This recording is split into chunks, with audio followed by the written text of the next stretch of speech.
Bismillahirrahmanirrahim. Assalamu alaikum. FAROOQ Hassan is back with a new episode of Sky is the Limit. Today I am going to introduce a very dear friend of mine. She's an explorer. She's done a lot of social work. She has written an award-winning book also. And she has made Pakistan proud by doing all these good deeds. But above all, she comes from a very distinguished family. Her father is an authority on foreign affairs. She is the daughter of Ashraf Jahangir Qazi, who is a known name. May I introduce Nilofer Qazi, known as Nino to her friends, to you. Assalamu alaikum, Nino. Assalamu alaikum, FAROOQ. Such a pleasure to see you. Likewise. Great. So, Nino, I have read your book, Culinary Tales From Balochistan. And this recently won an award also. That's right. And you are doing so much work for the flood affected people in Balochistan, where you hail from. That's right. So I thought it would be a good opportunity to catch up with you. Thank you. And to actually interview you so that you can be an inspiration for all our audience, who are watching you. So thank you very much for giving time. So let's start with the basics first. Where were you born, and tell us something about your early childhood? I was born in Quetta, Okay. the capital of Balochistan. Yeah. My parents were posted in Libya at that time, in Tripoli. Okay. But because I think my father wasn't born there, he always wished that his first child, his firstborn, would be born at home. Because that's where he belongs That's from. right. And no one, other than my dadi who lived in Pishin, everyone wasn't in Pakistan. So everyone was transported back to Balochistan for my birth. Wow. So that was a big event. Okay. And so I think I was about 6 weeks when I went to Tripoli, where my parents were living. And your father was in foreign service, so That's why he right. was posted in Libya. That's right. He was in Libya, both my parents. And then we went to Egypt. So I actually came back to my homeland, my birthland, when I was nearly 6. Okay. And then we were only here for, I think, 2 years. And then we were in Tokyo in Japan, then we were in Denmark. My sister by this time was also born. She was born in London. Okay. Because my maternal grandparents were posted in London. General Yusuf Khan Afridi, or General Joe as he was known. He was our High Commissioner in London at that time. So Maha was born there. Okay. I mean, we lived in many countries, so I came Those back are the when perks of being a diplomat's daughter. Absolutely. So after Denmark, we came back to Pakistan, which is when I remember, because I was 13. That's when I went to school in Islamabad. I made my friends, and your sort of awareness of what it is to be a Pakistani, but living in Pakistan. Yes. And then when I was 15, we were in Damascus. Baba was posted his first ambassadorial assignment as ambassador. Okay. In Syria. And I spent my 16th birthday there. But then because of political events, they didn't have high school there. They didn't have, beyond 10th grade, they didn't have schooling in the American school there. Okay. So I moved to Karachi, where I stayed with my khala. That's when I lived with Samia. Okay. And so I did my O-levels there, and then Baba was brought back by Sabzada Yaqub, who was our foreign minister then, to Islamabad for 10 months. So then from Karachi, I moved to Islamabad. And then we moved to East Berlin, Okay. GDR. You had done your O-levels by then? I had done my O-levels, I was in my A-levels, but then my father was moved to Berlin. At that time, GDR, East Berlin. Yep. And then we saw the wall come down. Oh, it happened while you were there? Gee. And then we saw the, first the financial unification of both Germanys, and then the final unification of Germany. So then my father was ambassador to a country that didn't exist. So then he moved to the Soviet Union. I went to college. So I did my first degree. College in Soviet Union or college in Pakistan? I went to Canada. Oh, you went to Canada. Yeah, okay. so they went to the Soviet Union, I went to Canada. You got admission in uni and you went to That's Canada. right. Okay. And then, of course, the Soviet Union, as you know, split. So my father was there when the country broke into many countries. So this is the second instance, first Germany and then Soviet Union. Yes, it doesn't finish there. Okay. So I did my first degree in Canada, and then my second degree I did at Oxford in England. Wow. And so my father then moved from the Soviet Union, of course it became Russia, and then from there he moved to China. Okay. So this is now China opening up. So when China sort of moved from its position of absolute communism to, you know, market-based economy, and he saw multiple changes. Of He was course, there.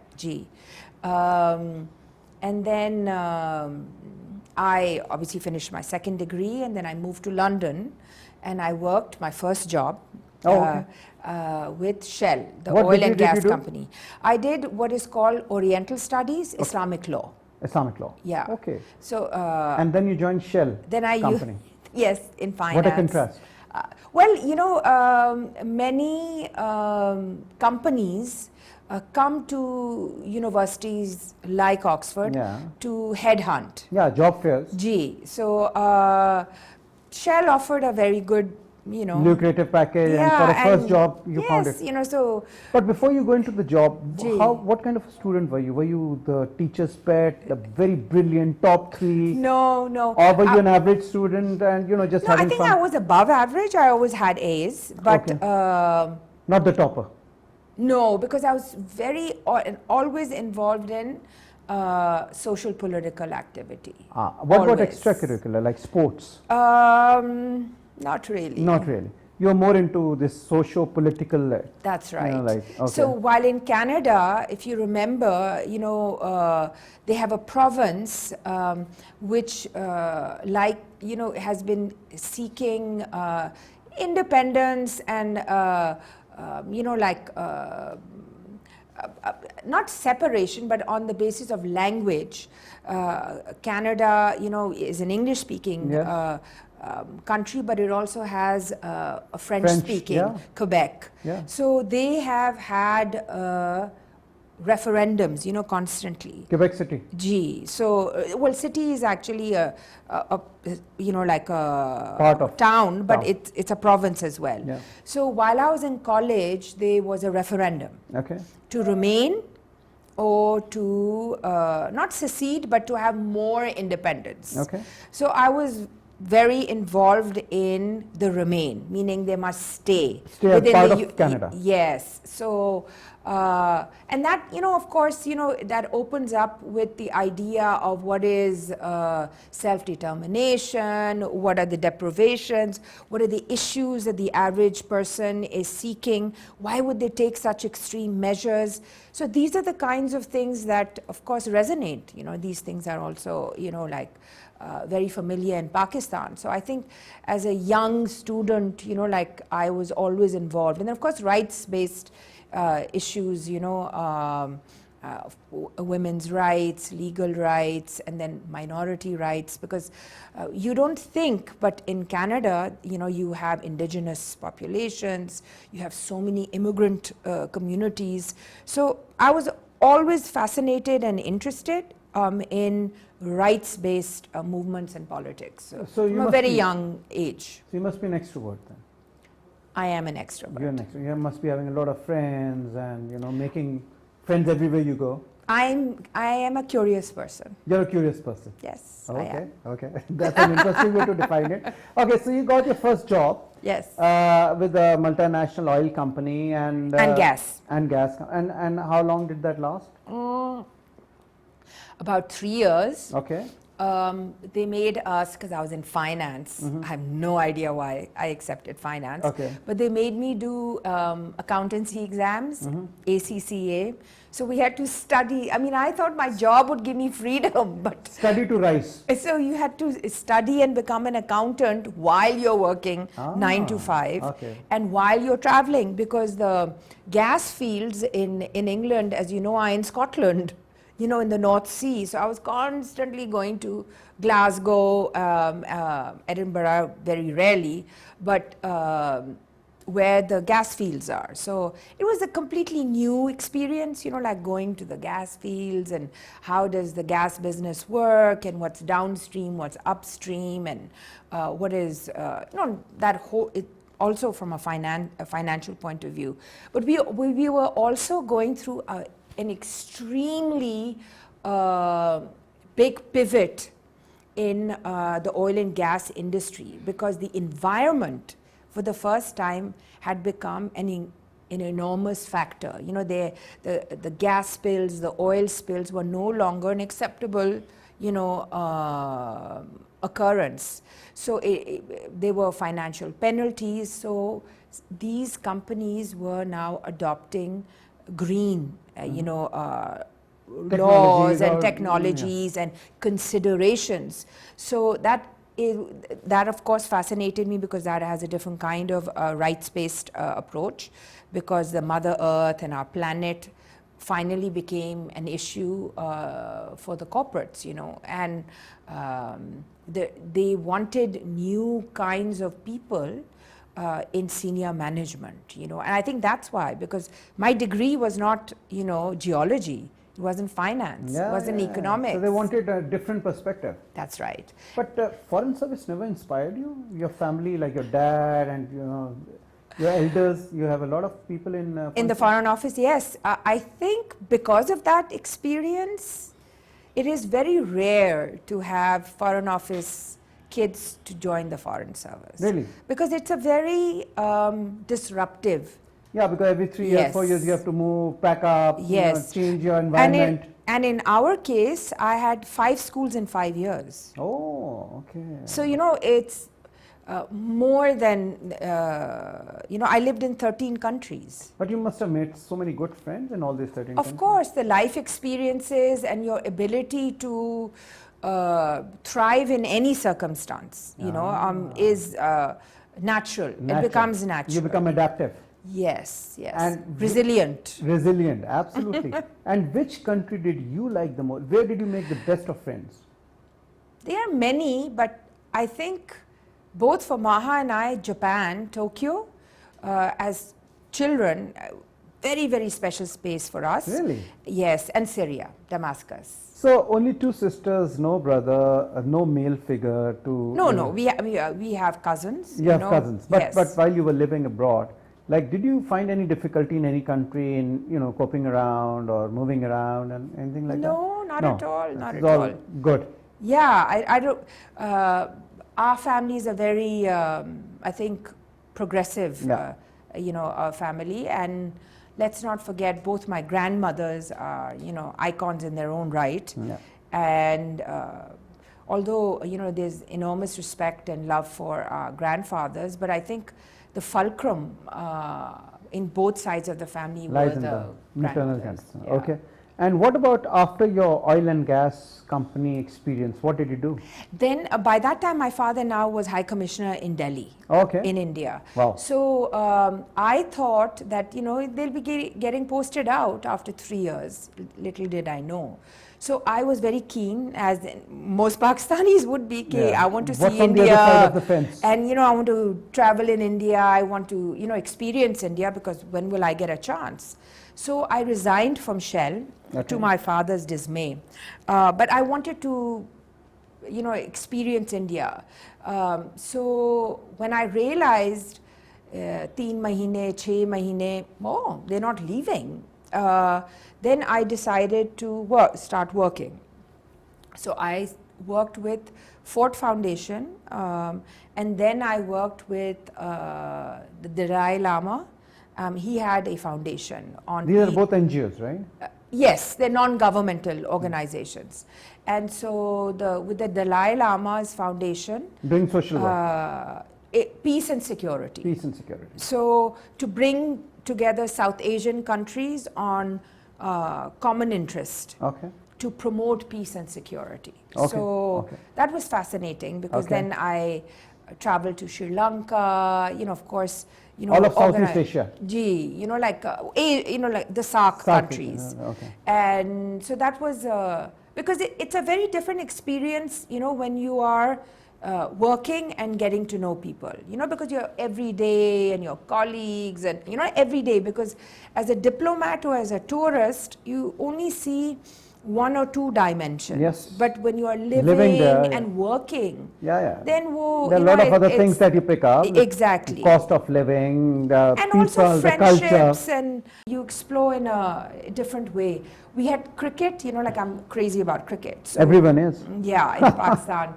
So we had Wasim Akram, bring our team, I think after 17 years. Okay. And so I toured with our team. Okay. All over India, you know. Okay. This is when Shoaib Akhtar started his career. Oh. If you remember in where was it? In Calcutta, which is the largest stadium in the world. If you, I don't know, many of you may remember, Shoaib Akhtar got Sachin Tendulkar on a golden duck. Yes. The first ball Yes. ever. Yes. And then Rahul Dravid. Also Rahul Dravid was removed in the next ball. So, and the stadium erupted, on and in fire. fact they literally did burn the stadium down. And so I had been traveling with two of my friends. So it was a test match. So the last, I think, 8 overs, Uzma, Sunita and I watched in 100,000 person stadium. Yeah. The 3 of us were alone. Oh. Because they had to remove,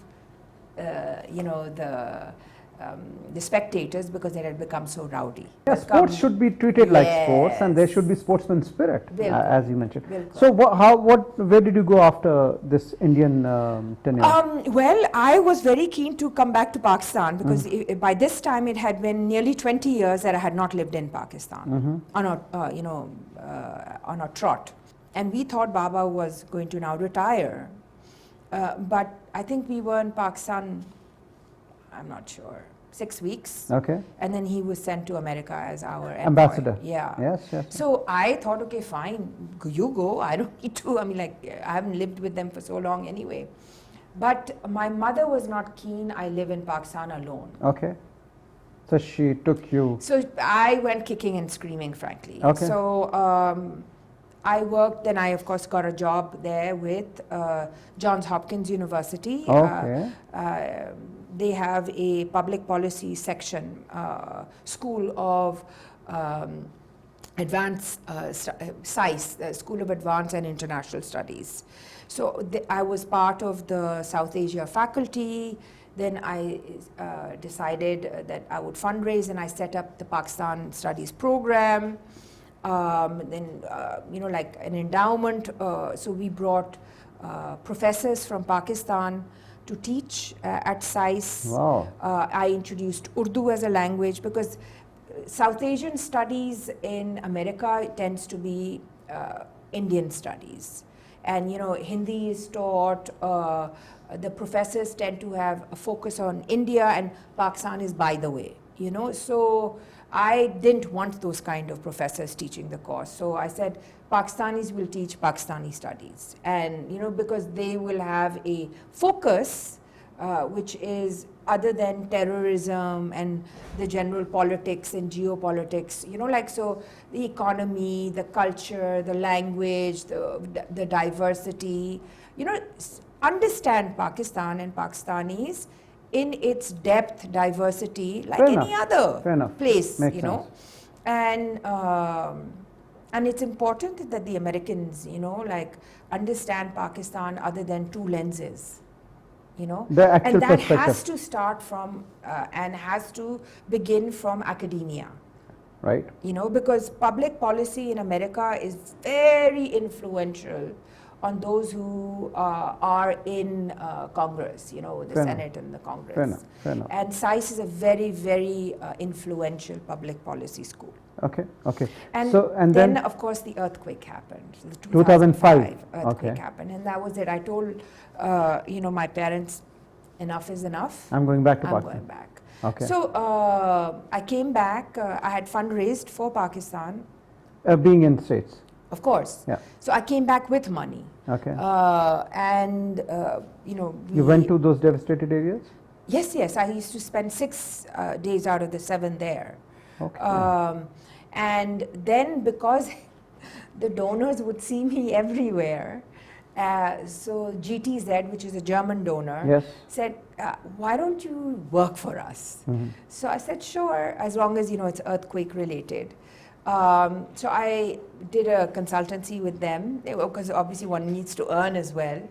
And then within 6 months, UN Habitat, which is the UN agency on housing reconstruction and land and property rights, which is exactly what we needed, you know, Yeah. for the reconstruction of the devastation in 2005. So I was with them for 3.5 years. So that was your first pragmatic experience with social work in Pakistan. That's right. If I was to put it correctly. That's right. That's We're going to take a short break here, Nino, and then we're going to continue with your expeditions in those, you know, earthquake-related areas, affected areas, and those flood-affected areas in Balochistan, Jafrabad. We're going to be right back. Take a short break.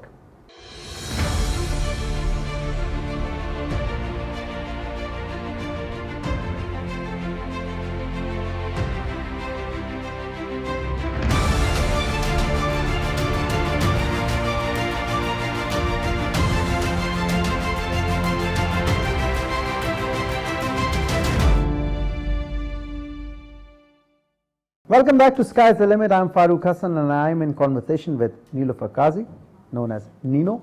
Nino, tell me, so you were talking about the 2005 earthquake and the Yes. devastation it caused, and how you were, you know, working there 6 days a week, Yes. right? So how was that experience, seeing so much devastation right in front of your eyes? I think it was probably one of the most traumatizing experiences for any Pakistani. You know, we lost 87,000 people. 87,000 people, but the good thing was that so many people just went out of the way. That's right. To go there. It Yes. caused traffic jams, it caused chaos, but they wanted to help. That's right. So that's the Pakistani spirit. Yes, but we, you know, we tend to not learn from such. Devastations, Yeah, and you know, catastrophes. yes, and also, you know, Pakistan after the 2005, Pakistan was declared, and we finally realized that we are a very vulnerable country. Yes. Not only physically in a physical location, you know, on various tectonic plates, Yeah. and we have you know, we are a direct vulnerable country as a result of climate change, environmental, you know, catastrophes, as a result of, you know, global warming, etc. But also because of the lack of investment in the population of Pakistan. So which means when, God forbid, things like this happen, the individual, is your house resilient? Are you able to, you know, like pay for your own food, find shelter, go to, you know, a different place? Basic things. You know, basic things. Are you educated? Do you have the financial capacity, the economic capacity? Do you have the social infrastructure to be resilient against these various disasters, man-made or you know, natural disasters? And the answer is no. And Pakistan, you see, after UN Habitat, I was also with the UN Resident Coordinator's Office. And Pakistan is one of 6 countries that the UN designated for UN reform. Now, what does that mean? It means that we are pilot countries, one of 6, where how do you best do development work, best do relief work, best respond in disaster management.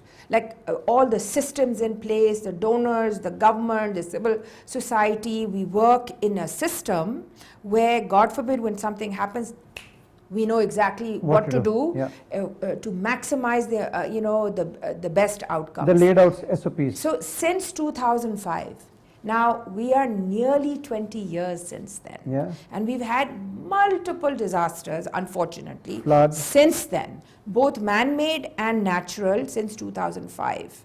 But it seems we have learnt and done nothing. You feel that? That's how I feel. But there are so many other, organizations. We have a National Disaster Management Authority, Which I set up. Okay, and then we have a host of other NGOs who are working for these disasters. I think it would be a bit of a, understatement that there has been no work on ground. I still feel, I think probably we need one platform where we can channelize all these, campaigns and efforts to help and reach out to the devastated areas and those grief-stricken people. But I think platform is required, but there has been work done. I would, that would be a bit of a, understatement that, nothing has been done. Yes, probably not up to that level of preparedness, or probably not up to that level of, being a perfect, in that area, perfect candidate in that area. But yes, like things we learn with experience, and obviously with our kind of systems, we need to be more proactive. So tell me, what did you do after we had floods in 2010 again? Yes. That's another devastation, and I believe you did a lot of work there also. Yes, at that time I was with NDMA. General Nadeem had become the chairman of NDMA. No, he was chairman era during the earthquake 2005. Yes. And by the time 2010 happened, he had retired from the army, and he was made chairman NDMA. Okay. So he required a team because he was chairman. So he requested me to resign from the UN, which I did, and I became his chief of staff. Okay. So I set up his team. I hired a lot of my colleagues who work in universities, in NGOs, to work in government, and became General Nadeem's staff team. Yeah. And so we set up the database system, to coordinate all of NDMA's work with various government authorities, with like obviously the provinces, with the donors, then our sector policy on education, relief, camp management, the 5, 6 which are automatically required when, God forbid, there is a natural. Exactly. And to train, of course, by this time, don't forget, we also had devolution. 18th Amendment aa gaya tha. It had come. So we had PDMAs, so we had to set up the provincial disaster management authorities. They had to be in coordination with a centralized government, which is the NDMA.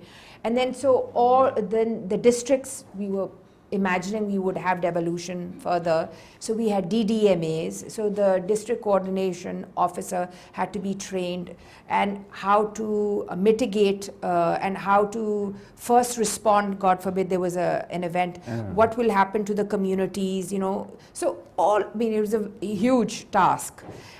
In fact, FAROOQ, I've written extensively on disaster management from the NDMA days as well. I write for Naya Daur and TFT, the Friday Times.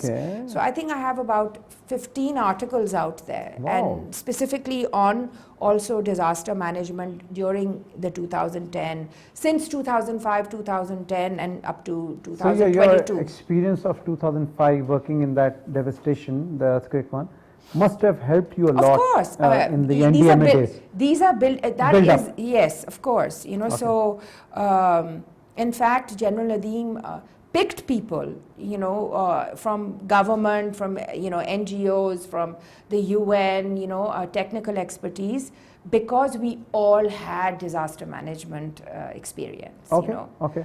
So that was in 2010, and then what did you do after that? Well, I was there for about 2 years, and then by this time, you've worked in the field, you've set up the systems, you've built institutions, you've attempted to do monitoring, you've legalized it, you've passed the laws in Parliament. So it's also time now also to grow, I suppose.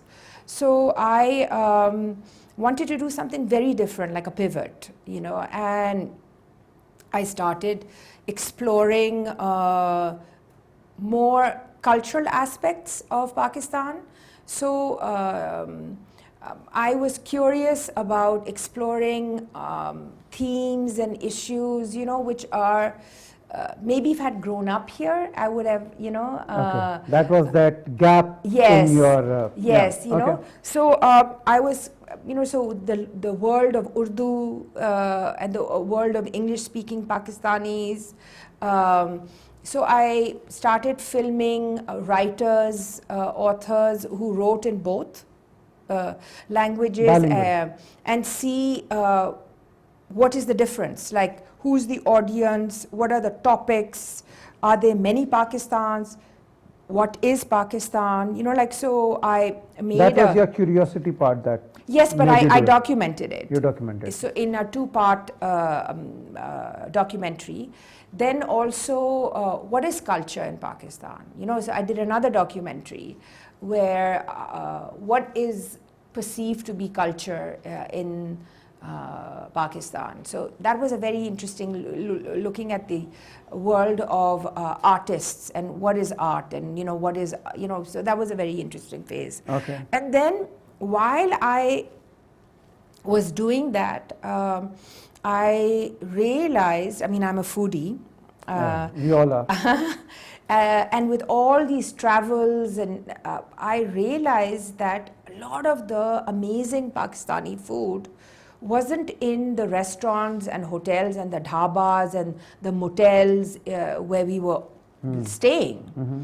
And it was a strange realization because it is not the case in India. It's not the case even in Afghanistan or Sri Lanka, certainly not abroad. And that, of course, as a political scientist, means many things, and I wrote about it as well in Dawn.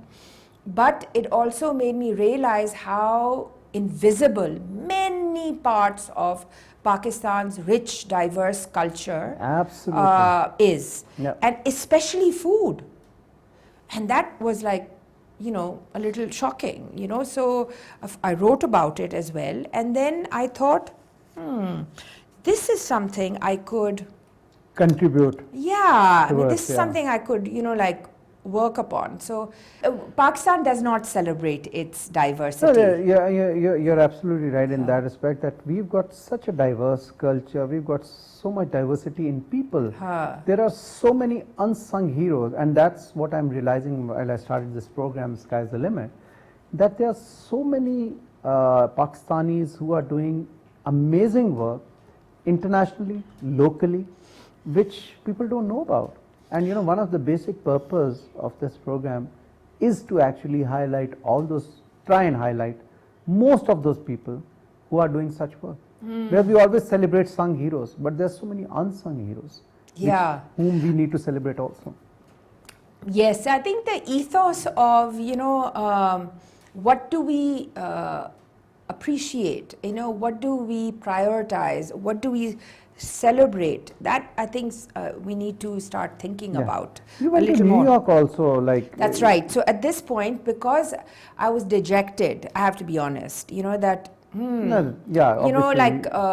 from public sector, private sector, even UNESCO, they didn't show an interest at all in documenting this aspect of Pakistani history and culture. Because somehow Pakistan and Pakistanis themselves don't celebrate it and value it, but also others who are interested in Pakistan aren't interested in this side of Pakistan. Fair enough. And so I wanted to take a break. So I went to New York it's not that I didn't want to study here, because I've never studied in Pakistan. So that is also unfortunately not a great experience, because I tried to get into programs in Islam, in the vicinity of Islamabad and Pindi for film school, to learn about the trade and, like how to edit and, like the whole world of film. But there were no courses which I could audit. They wanted me, like to 2 years and sit exams, and I couldn't just learn the craft. Learn what you wanted to because do. Because by this time I had already got 3 degrees. I wasn't interested in the degree. I was interested in in the actual skill. Yeah, like a technique. Vocational training. Yeah, fair enough. So, so I was actually. Well, actually, that's a good idea. Yeah, I was upset because this was an opportunity for me to actually do a degree in Pakistan for the first time. Yeah, but there was no opportunity for that. We have institutions and organizations who teach vocational skills. TEFTA is there, NAFTEC is there. And by the way, I am not sure if they're offering, but now that social media is so much in, they should offer short courses in editing and, how to put together different chunks. Yeah. So I went to New York for about 8 months. And that's where I learned, filmmaking. Okay. And so that was interesting, going back to university after 20 years, so that was quite something. And how long was that course for? About 8 months. 8 months. Yeah, one academic year. So you qualified in that filmmaking. That's right. Editing, New York. Producing, direction, script writing, Nice. And at that time, the Americans were going through an election. So I followed Bernie Sanders, and I filmed, various New York neighborhoods on their voting patterns, and I've always been interested in politics. On-hand experience. Yeah, so that was interesting. Okay. I did also a documentary on New York food, because I was interested in food, and I was always keen to do this program, as I told you, to document our culinary heritage, which I did, which I call Pakistan on a Plate. So when I came back, you wanted to put that skill to use. Yeah, and so I thought the degree would help me garner funding, but it didn't. So my family said, okay, fine, now move on, go back into the development sector or do something else. But I was determined, so I traveled where I could on my own expense. Around within Pakistan? 100 districts. 100 districts? Yeah. And all over Pakistan? All over. All 4 over? Provinces. Okay. And Awesome. GB. So. And when you say you travel to those districts, like all those remote places, were you staying there also? You were just passing by? No. I mean, I had to film. You spent time there. I spent nights in a shepherd's home at 12,000, was it 14,000 feet in Upper Chitral, in Tirich, in Thar, in the desert. Like Gwadar, Las Bela. Wow. I mean, obviously Pishin, where I am, Quite an Kira adventurous, Seful. I must say. Huh? Yeah, I mean, Hunza, I mean, the 4 corners of Pakistan. Yeah. Okay. And I share how people celebrate their lives through amazing recipes and food, and around rituals. What does food mean? What do the agricultural patterns mean? What does that tell you about our history? Mehergarh, 9,000 years old, in Bolan district. Of course, Mohenjo-daro and Larkana, what was the history of Karachi as a fishing village, Kolachi. Yeah, exactly. What is the story of Kolachi? So I tell you and share with you our incredible, And you documented it? Yes. And so on my YouTube channel, Nilofer's Corner, you have 52 episodes. Wow. And you can get a taste of all of Pakistan. So where did this culinary tales of Balochistan, where did that come from? Well, we had COVID, as you know. So The world had COVID. Yes, so we came into a lockdown mode in 2020 March. And I stopped filming in the December. So literally 3 months later, when we went into lockdown, I realized, oh my God, filming has now come to an end. You can't move around. I can't go anywhere. And I'm not very good at staying still. Okay. So I decided that I will start writing the books. Okay. So since my father comes from the largest province, Balochistan, it also happens to be the most invisible in Pakistan. We are 44% of this country, we are about 2 to 4% of the population, but what do people know about Balochistan? Yeah. I ask you that. What do you know about, what do you think of Balochistan? When I say Yeah, Balochistan, what do you probably- think? Yeah, Balochistan probably is not as developed as other provinces of Pakistan. There's a lot of work that needs to be done there in terms of infrastructure, education, health. I think we had a lot of devastation there in the recent floods also. Yes. If I may recollect from that perspective. Yeah, so there's a lot of work that needs to be done. So if I have a conversation with anyone about Balochistan, you know, what is the food of Balochistan? What is the history of Balochistan? Yeah, Who are people of Balochistan? Name me 6 things. Name me four cities outside of Quetta. What is that are in Balochistan? What are the languages do they speak? Believe you me, Very few people would know. yeah. Okay. So that's why I wrote the book. Okay. So this is just the first of its series, huh? You're That's going right. to write about... Technically, it should be 4 books. Okay. But I have to be honest with you, because no one wanted to publish this book in Pakistan. Again, no one is particularly interested in such subjects. So I published it in England. Okay. And so, because this is my father's province, I'm happy, you know, I wrote it because I wanted to. Yeah. And my mother is from KP, so I will write Another one on KP, GB and Islamabad Okay. in one. Okay. But the other 2, unless there is, you know, like proper Some kind of sponsorship, funding or etc., I will stick to the 2 books. And you're going to miss out on the culinaries of Punjab. Huh? And All- Sindh, yes. And Sindh. You know, Yes. the Sindhi biryanis and the You see, Lahori kadais. well, that is actually, it's another story. Your book just recently won an award also. That's right. International award. It won Tell us about it. an international cooking book and travel book award, the best in Asia. So it's a travel book as well as it tells the recipes also. The Culinary Tales of Balochistan is looking at 9,000 years of Balochistani history. Civilization. Yeah, through food. Okay. So it's food stories. So how do you understand Qilla Saifullah? Through its recipes. Ah. Okay. What does the Kalati agriculture and recipes tell you about Kalat? What is Kalat? Through food. And what about Usta Muhammad? That's of course, you know, like formerly Jafrabad. Yes. But it is not included in the book. Okay.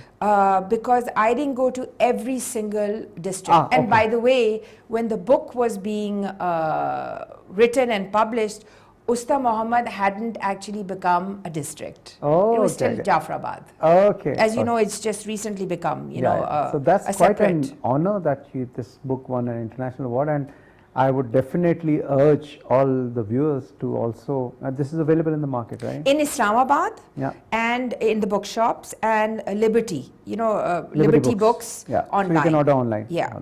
So this was your writing. These were your writing skills at their best. What about you did a lot of. Let me show you this Yeah. as well. Yeah, yeah. Now, you know, you have very traditional forms of book launches, you know, Yeah. like literature fairs, etc. But this one was a very, I mean, I'm very proud of this collaboration with Anjum Noon. Food for thought. Yes, which She's an artist from Punjab, Lahore, a butt. You can't get more Punjabi than that. And she read my book, and then she and I, she painted beautiful images, you know, like expressions of Balochistan based on the inspiration of the book. Wow, so that's like a tribute. That's right. So we had an art exhibition in Islamabad where the book was sold, and there were paintings inspired, and food. Shne, those of you who are familiar with Balochistan, I can see a lot of smiles. Yes, I know. So that's ancient wild pistachio bean. And so he converted Shne into an ice cream. In Kalat and northern, Balochistan, you have it as a snack and maybe as a soup, or an oil. But converted it into an ice cream. Okay, wow, that's awesome. So we had like food, art, and literature. Okay, so under the same roof. That's right. Inspired by Balochistan. So while you were doing this book launch, there was a lot of devastation in Balochistan, specifically in Jafrabad due to the floods.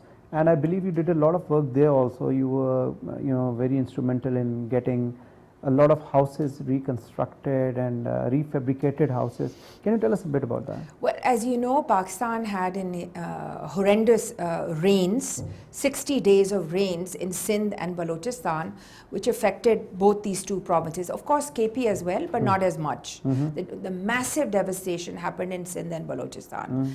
I realized that my experience now needs to give back to my home province. So I decided first, like a lot of Pakistanis, the relief work, the tents, the food, the medicine, the ration, what we usually do. So in the hundreds and thousands, I raised money and I would go to the most affected area. So that was Jalmagzi, Nasirabad, Usta Muhammad, Jafrabad, Hana, a certain part of Quetta as well, even to some extent Pishin. But the massive epicenter, was in Nasirabad, Jafrabad, these areas.